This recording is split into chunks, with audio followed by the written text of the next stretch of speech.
arhatship. The Buddha personally sealed my realization of the stage beyond study.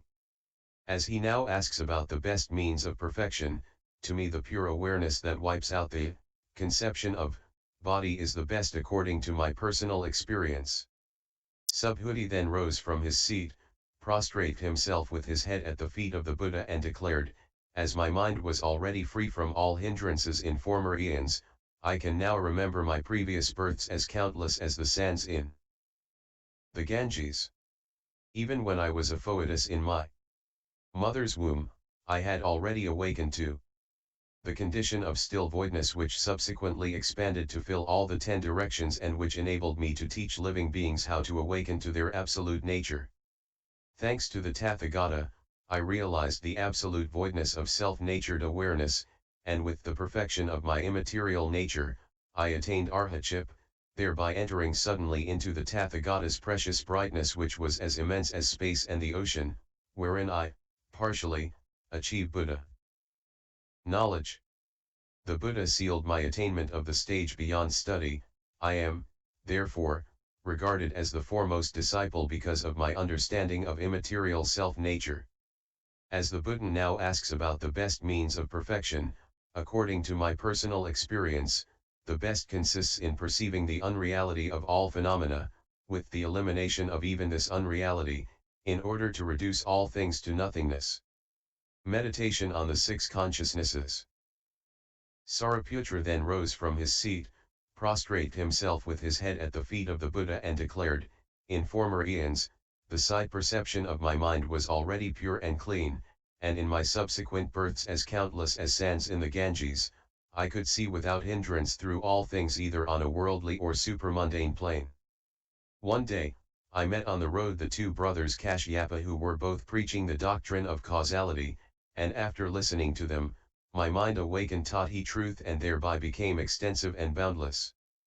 I then left home to follow the Buddha and achieved perfect sight perception, thereby acquiring fearlessness, attaining arhatship, and qualifying as the Buddha's elder son, born from the Buddha's mouth and by transformation of the Dharma. As the Buddha now asks about the best means of perfection, according to my personal experience, the best consists in realizing the most illuminating knowledge by means of the mind's radiant sight perception.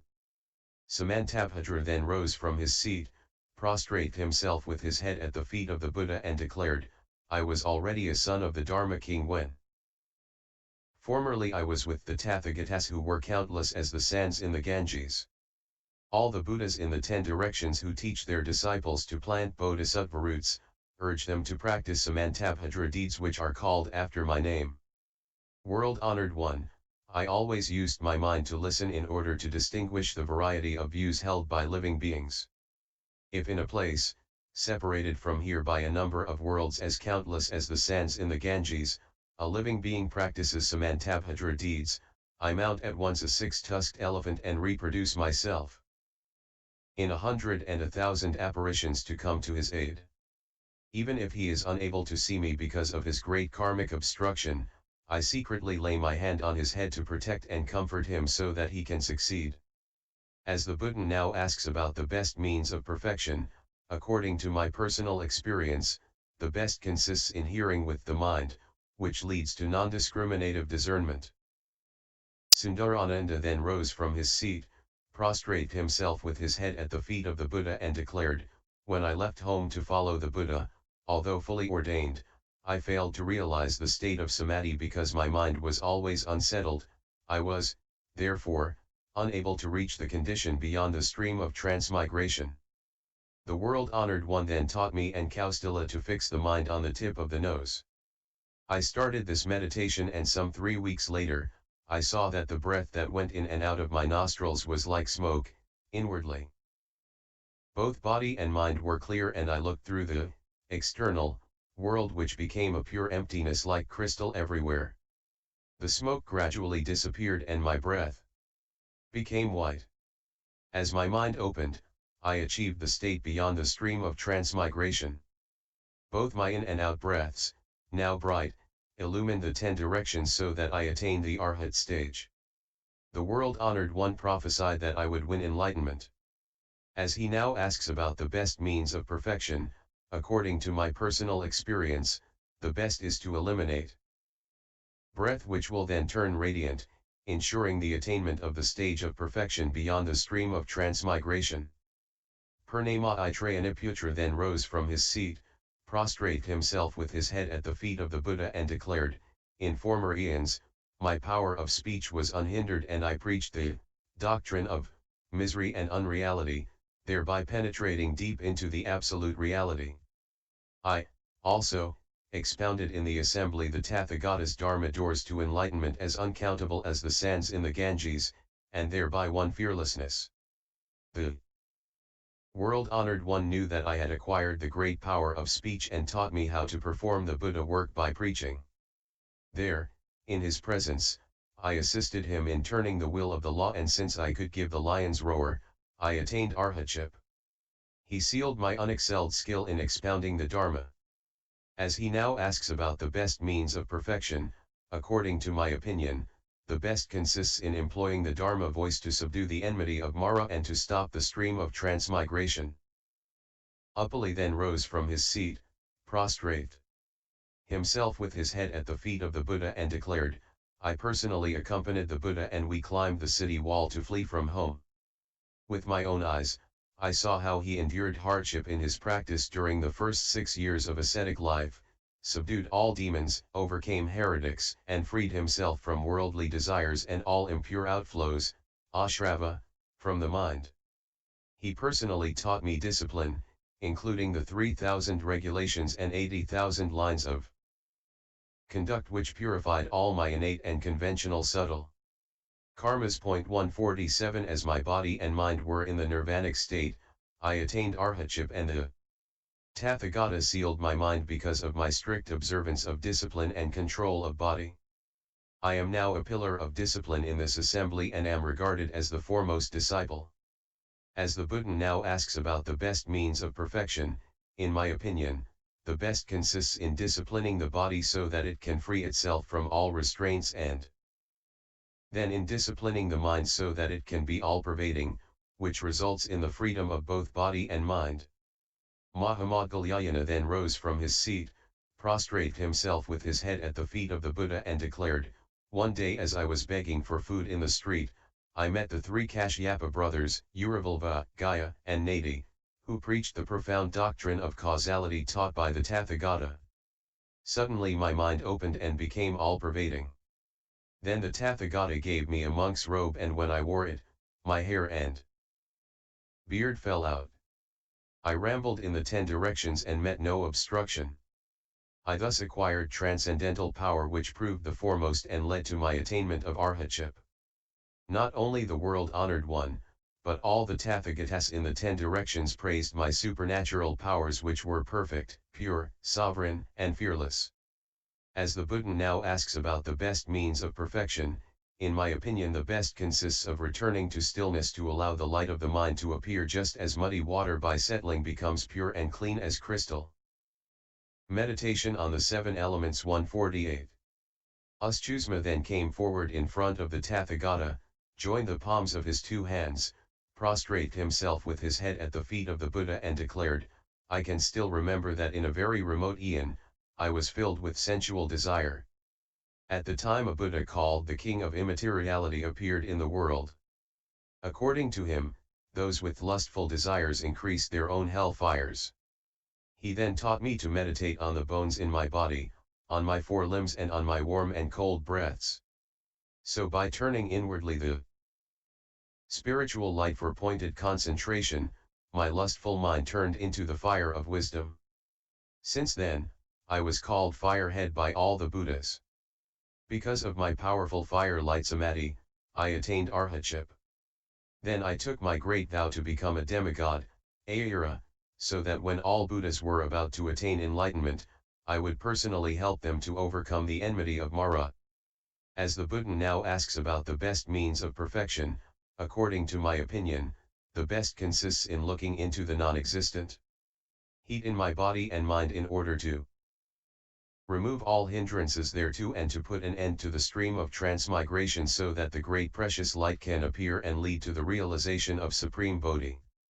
Shurangama Bodhisattva then rose from his seat, prostrate himself with his head at the feet of the Buddha and declared, "I still remember that formerly when the Buddha of universal light appeared in the world, I was a bhiksu who used to level all obstacles, build bridges, and carry sand and earth to improve the main roads, ferries, rice fields at dangerous passes which were in bad condition or impassable, to horses and carts.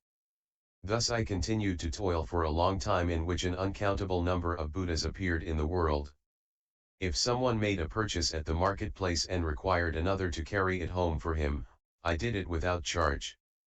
When Vishvabhu Buddha 149 appeared in the world and famine was frequent, I became a carrier charging only 1 coin no matter whether the distance was long or short. If an ox cart could not move in a bog, I used my supernatural power to push its wheels free. One day the king invited that Buddha to a feast. As the road was bad, I leveled it for him. The Tathagata Vishvabhu placed his hand on my head and said, "You should level your mind ground, then all things in the world will be on the same level." Upon hearing this, my mind opened and I perceived that the molecules of my body did not differ from those of which the world is made. These molecules were such that they did not touch one another and could not be touched even by sharp weapons. I then awakened to the patient endurance of the uncreate and thereby attained arhatship.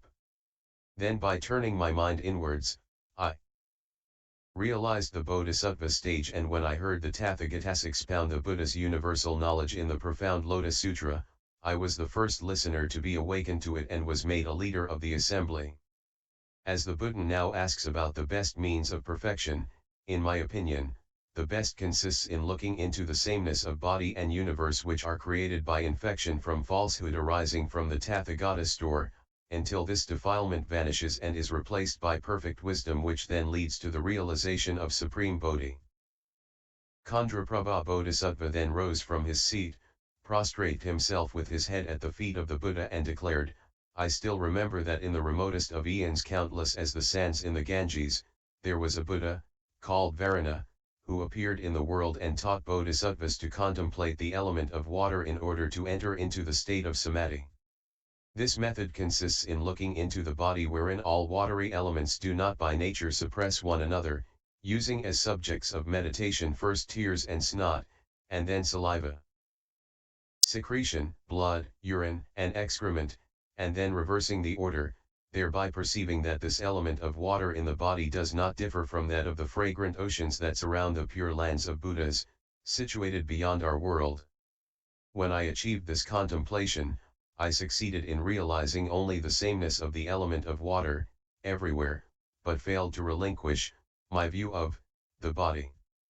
I was then a bhiksu practicing dhyana, and when my disciple peeped into the room, he saw that it was filled entirely with clear water, without anything else. As he was an ignorant boy, he picked up a broken tile, threw it into the water with a splash, gazed curiously and left. When I came out of my dhyana state, I suddenly felt pain in my heart as if I had the same trouble which Sariputra had with a wicked demon. I thought, since I have realized arhatship, I should be free from all causal ailments. Why today, all of a sudden, have I pain in my heart? Is it not a sign of my backsliding? When the boy returned and related what he had seen and done during my meditation, I said, "When next you see water in my room, open the door, enter the water and take away the broken tile."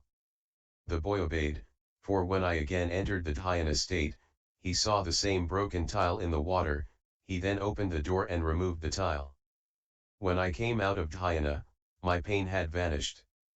Later, I met countless Buddhas before I encountered Sayaguravaradhara Vikrita of Hijana Buddha, under whose instruction, I succeeded in relinquishing the conception of body, thereby realizing perfect union of this body and the fragrant oceans in the 10 directions with absolute voidness, without any further differentiation. This is why I was called the son of a Buddha and was qualified to attend all Bodhisattva meetings. As the Buddha now asks about the best means of perfection, in my opinion the best consists in achieving the unhindered universalizing pervasion of the element water, thereby realizing the patient endurance of the uncreate which ensures complete enlightenment. The Bodhisattva of crystal light then rose from his seat, prostrated himself with his head at the feet of the Buddha and declared, "I still remember that once, in the remotest of eons, countless as the sands in the Ganges, there was a Buddha called Infinite Voice who appeared in the world to reveal to Bodhisattvas the profoundly enlightened fundamental awareness which, by looking into this world and the bodily forms of all living beings, could perceive that all were created by the power of the wind arising from illusory concurrent causes."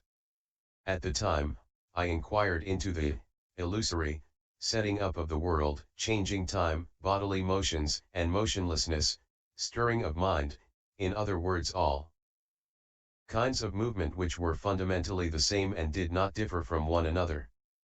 I then realized that these movements had neither whence to come nor whither to go, and that all living beings in the 10 directions, as uncountable as the dust, came from the same falsehood. Likewise, all living beings in every small world of the great chiliocosm were like mosquitoes in a trap in which they hummed aimlessly and created a mad tumult. Soon after meeting that Buddha, I realized the patient endurance of the uncreate. As my mind opened, I perceived the land of the imperturbable Buddha in the eastern region, where I was admitted as a son of the Dharma king, serving all the Buddhas in the 10 directions. My body and mind gave out rays of light that illumined all the worlds without obstruction. As the Buddha now asks about the best means of perfection, in my opinion the best consists in looking into the power of the element of wind, which has nothing real on which to rely, thereby awakening to the Bodhi mind so as to enter samadhi and, then, to unite with the profound one mind expounded by the Buddhas in the 10 directions.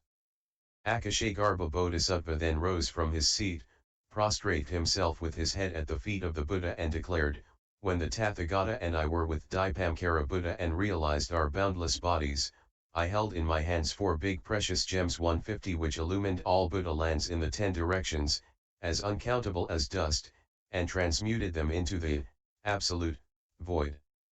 Then my own mind appeared like a great mirror emitting 10 kinds of mysterious precious light 151. Which penetrated the 10 directions, reaching the boundaries of space and causing all pure lands of Buddhas to enter the mirror and then to intermingle freely with my own body, which was just like unobstructive space. Then, my body could enter perfectly as many samsaric countries as there are grains of dust to carry out far and wide the Buddha worlds of salvation, so that universality could prevail everywhere. This great transcendental power derived from my close inquiry into the 4 elements which had nothing real to rely upon.